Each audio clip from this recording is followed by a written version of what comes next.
Suicide bombers have attacked a provincial governor's compound in central Afghanistan. We understand right now there are a number of casualties. Let's get the latest and go to CNN's David Ariosto. He is in Kabul for us.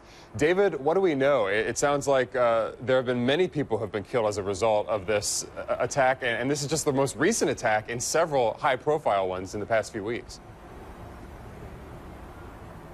Absolutely, Reggie. There are conflicting accounts as to the exact number of casualties that have been resultant of today's attack, but we do know, at least from hospital officials, that 16 people have been killed, 30 wounded in today's attack. And like you said, this is in Parwan province, sort of the northeastern part of the country.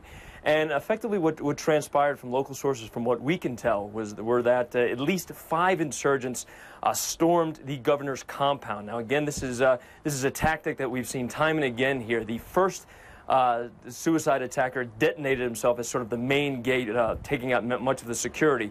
The remaining attackers entered the building and engaged in gunfights with security forces, both local and security guards of the governor.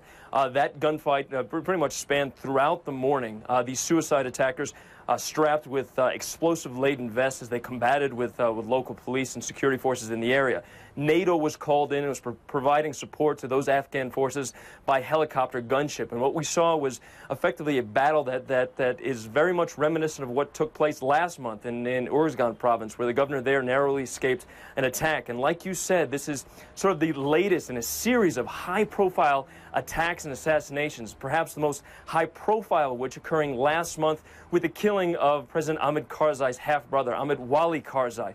The Taliban has taken credit for this attack, took credit for the attack against Wali Karzai. But again, there were some reports circulating that killing may have been over personal grievances. Nonetheless, we've seen an uptick in violence along those southern and eastern border provinces.